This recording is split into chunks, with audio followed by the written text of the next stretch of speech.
Então sejam muito bem-vindos à nossa live de hoje. O tema é sobre escoliose. Então, quais atividades físicas e esportes posso fazer? Né? Quem tem escoliose, quais são as recomendações da ciência para quem tem escoliose? Então vamos lá, vamos começar a nossa live de hoje, né? Primeira coisa que acho que a gente tem que... Quais são as recomendações, né? Acho que isso é bem importante. Eu vou falar baseado no documento da SOSORT, sobre as práticas físicas de atividade física, né? Eu gosto de falar que é um grande erro o profissional da saúde contraindicar o esporte.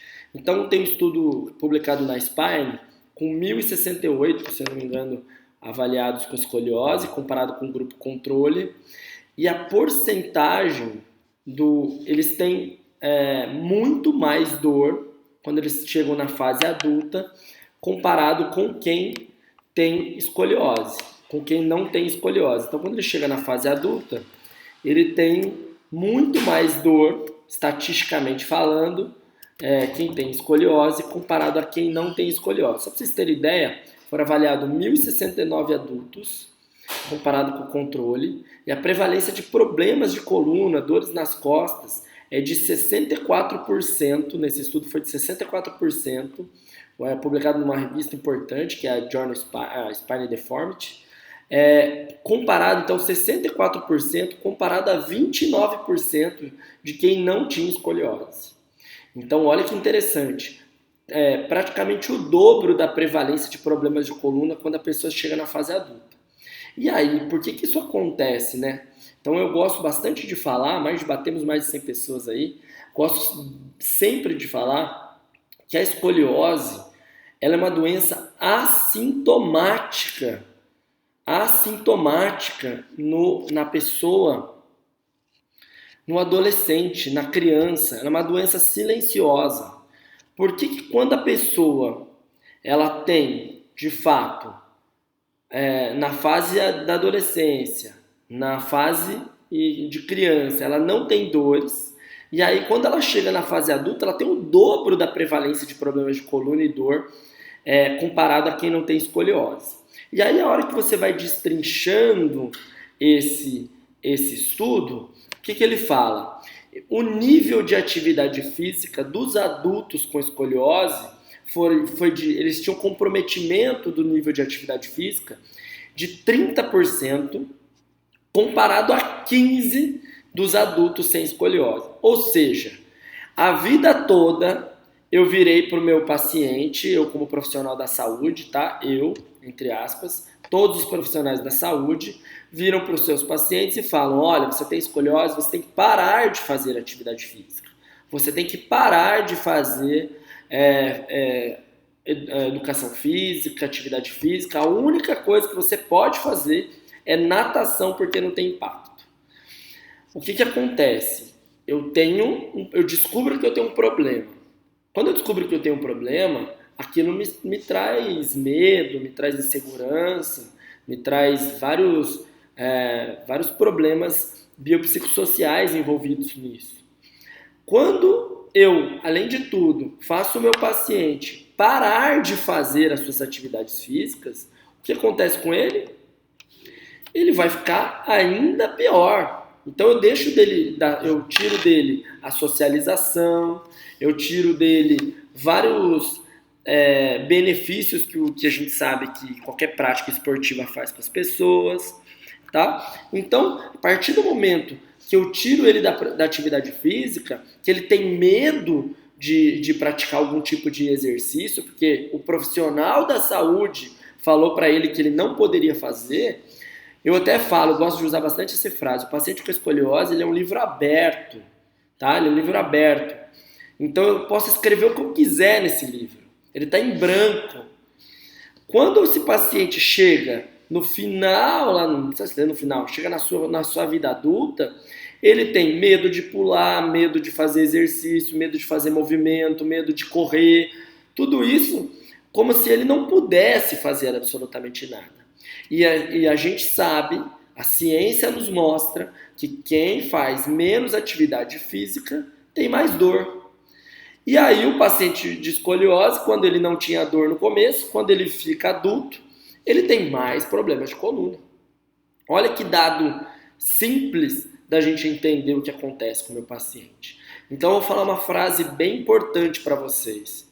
Os profissionais da saúde que contraindicaram qualquer atividade física para o adolescente, para a criança, eles são os responsáveis por esses adultos com problema de coluna, com mais dores.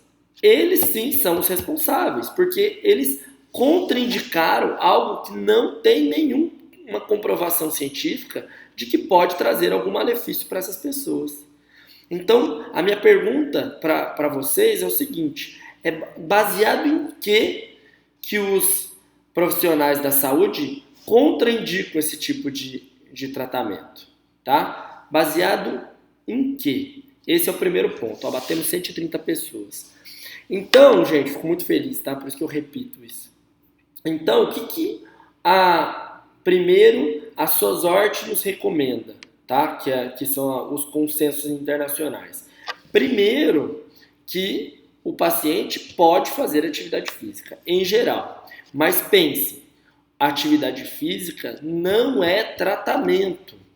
Então, eu posso fazer natação? Pode.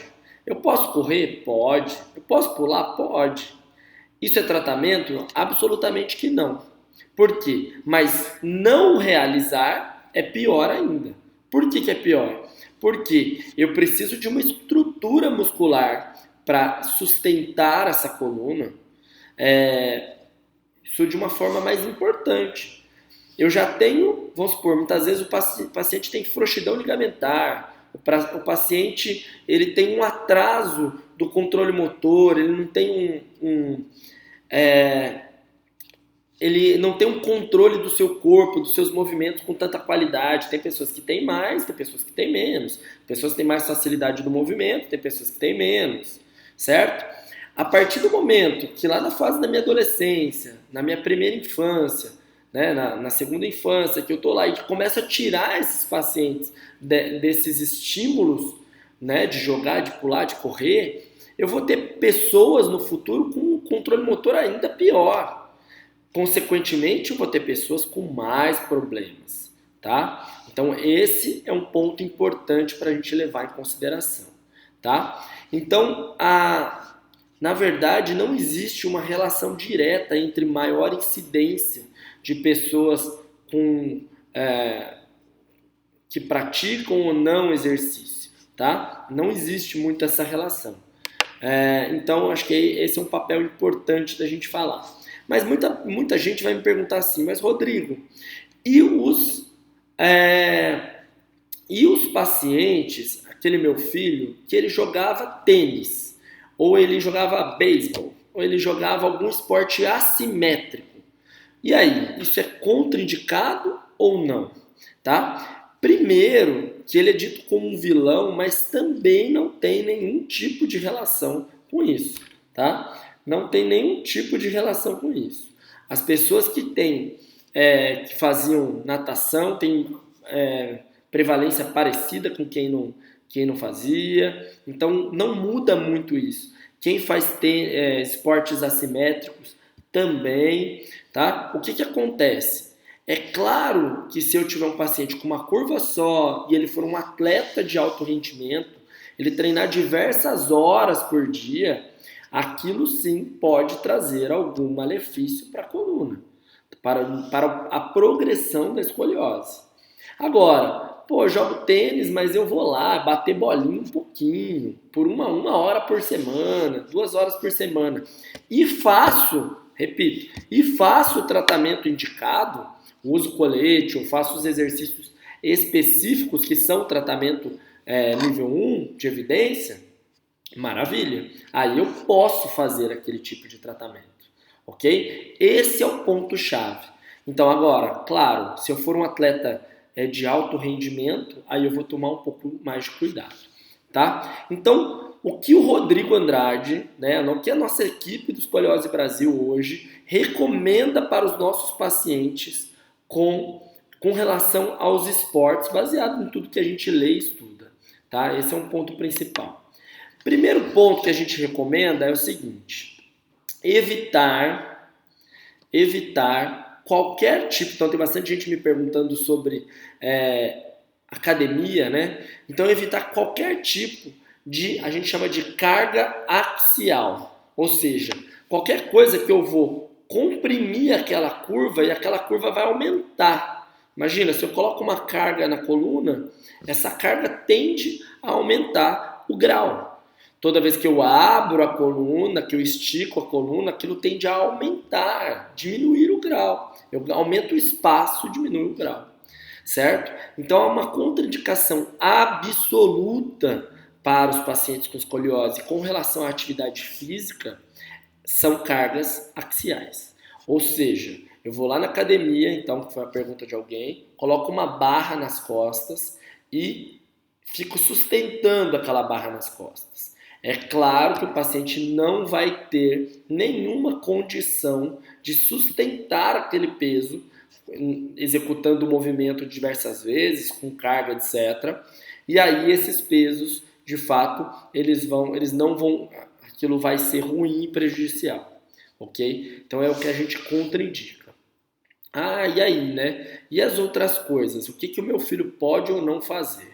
Então, atividade física em geral, nós indicamos. Então, vou dar um outro exemplo que a gente já teve que indicar, contraindicar. Por exemplo, ginástica. Ginástica rítmica, ginástica olímpica. Então, pessoas, né, que dão aquela pirueta e caem com a mão, isso vai fazer carga na coluna. Muito salto, pirueta e pirueta por muitas horas na semana. Isso continua sendo a mesma contraindicação de carga axial, tá? Existem alguns poréns, né? O que mais? Então a gente pode contraindicar ou indicar. Então também muitas vezes nós contraindicamos, por exemplo, pacientes que são muito retificados. Então o que é retificado? Então são aqueles pacientes que não têm, olhando o paciente de lado, né? Ele não tem a curvatura fisiológica, que é a cifose e a lordose. Eles são retos demais, tá?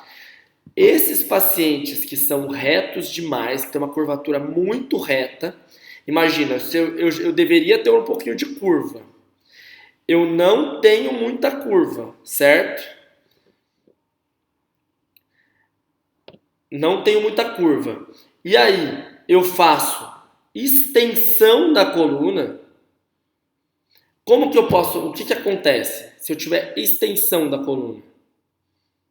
Tá? Eu vou facilitar ainda mais um fenômeno chamado deflat back. O deflat back é algo que já tem estudos que mostram que pode evoluir a curvatura da escoliose, tá? Evoluir a curvatura da escoliose. Então, é importante a gente pensar na qualidade dos movimentos que nós iremos fazer, tá? Então, isso é um fenômeno importante. O que muitas vezes eu indico muito são exercícios em gerais para os meus pacientes. Exercícios em gerais são muito bem-vindos, tá? O que não são bem-vindos são exercícios específicos, tá? Então, o que são exercícios específicos? Não para escoliose, né? Que seriam contra a escoliose. Então, eu tenho uma curva para cá, e aí eu vou lá no fisioterapeuta e ele faz mais movimento para aquele lado. Isso, sim, seria contraindicado, tá? A gente só faria exercícios para correção daquela curva. Parece meio óbvio, mas não é algo que acontece no nosso dia a dia, tá? Então, sobre os exercícios assimétricos, não nenhuma contraindicação, tá? Não tem evidência concreta sobre isso, esse é um ponto positivo. Acho que seria isso, tá? Ginástica rítmica, por exemplo, tem uma incidência de 10 vezes maior de escoliose, foi encontrada no grupo 12%, comparado ao grupo controle. O que a gente tem que pensar, quando a gente olha, por exemplo, esse documento da SOSORT, que ele recomenda bem, é o seguinte, muitas vezes, quando a gente fala de triagem, né, na ginástica ou no balé, é uma triagem um pouco perigosa. Por que é perigosa? Quando eu vou até por exemplo, eu vou até em busca dos meus pacientes, né? Que é um programa de rastreamento, como a gente fez no nosso, no nosso trabalho publicado na Spine, nós vamos em pacientes saudáveis em geral, tá? A gente vai nas escolas, onde as crianças estão. Por que é perigoso eu ir até o balé e achar que eu tenho uma prevalência maior lá, ou na ginástica, comparado a pessoas quando eu vou na escola? Porque é o seguinte, quando eu vou até a escola, lá eu vou ter pessoas que fazem balé, pessoas que fazem ginástica, pessoas que fazem futebol, pessoas que fazem de tudo, certo? Eu vou ter pessoas que fazem exatamente de tudo.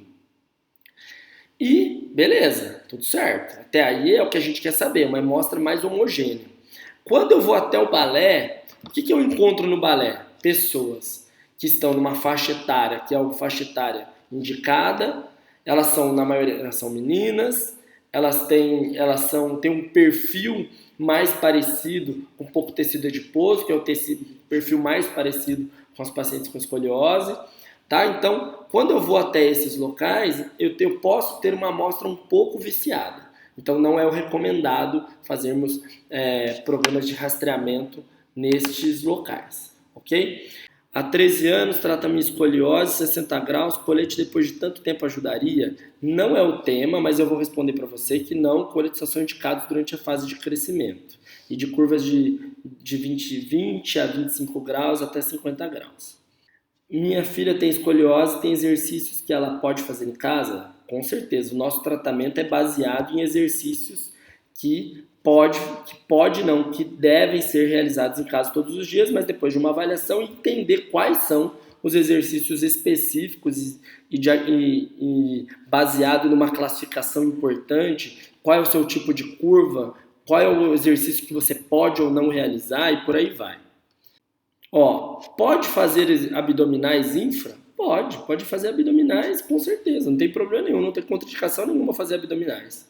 Tá? Até tem estudos que mostram que exercícios de core pode ajudar pacientes com escoliose. É verdade que corrida causa alto impacto na coluna de quem tem escoliose? Olha, a gente não tem esse estudo, tá? Sinceramente, com o paciente de escoliose não tem esse estudo. Tem um estudo que revolucionou a nossa área, de fato foi um estudo publicado na Nature, 2017, uma das revistas também um fator de impacto altíssimo. Ela mostrou que, comparou 3 grupos, pessoas que eram sedentárias, pessoas que corriam mais de 10 km por semana e pessoas que corriam muito, tá? Acho que era mais de 50 km por semana, acho que era isso mesmo, tá? Pessoas que corriam mais ou menos, pessoas que corriam muito por semana. E eles viram que as pessoas que corriam, que eram ativas, esses 2 grupos, elas tinham discos, que são os nossos discos intervertebrais, né? Amortecedor, eles eram mais hidratados comparados a quem era sedentário. Então a corrida, que já era vista como um problema, na verdade ela mostra que o problema é ser sedentário, como a gente citou anteriormente. Que exercícios são recomendados para graus tão altos de escoliose? Tem que avaliar para o paciente para saber o que é importante e se realmente é indicado o tratamento conservador ou se já tem uma indicação cirúrgica. Boa tarde, eu praticava atletismo, só que tive que parar porque o médico disse que ela só aumenta a escoliose. Não existe essa relação direta, agora precisa entender o que você fazia no atletismo, né? Se era exatamente, se tinha salto à distância, né? Aí pode ser que o salto constantemente sim pode trazer um prejuízo para você, tá? Mas não dá pra gente afirmar, se entender qual é o esporte que você fazia, mas corrida, revezamento, nada disso tem uma relação direta com piora da escoliose. O judô é legal para quem tem escoliose? Minha filha começou, mas os tombos me assustam. Olha, a gente não tem também nenhum estudo que pode falar que isso pode fazer nem mal nem bem, longitudinal, tá? Eu até acho curioso essas histórias de cair ou não cair, porque assim, o paciente com escoliose, a queda vai ser igual para todo mundo, independente dele ter uma curva ou não ter uma curva. Entende que isso não é o problema maior, eu acho. Tá? Acho que o problema é a queda em si, mas não a escoliose quem tem queda. Se cair e machucar, vai machucar quem tem escoliose e quem não tem escoliose. Não tenho uma conclusão muito sobre isso, sinceramente, mas é o que eu acredito. Eu acho que se machucar, machucou, não porque tem escoliose. Eu até gosto de falar uma frase bem interessante. No exército, tem um monte de paciente que vem aqui assim, às vezes querendo algo milagroso, que não acontece, depois a gente deixa isso bem claro para eles, reduzir o grau e tal, porque tem uma lei não, isso é uma diretriz lá do exército, dos concursos, de que o paciente que tem escoliose, ou seja, ele só aceita o menor que 10 graus.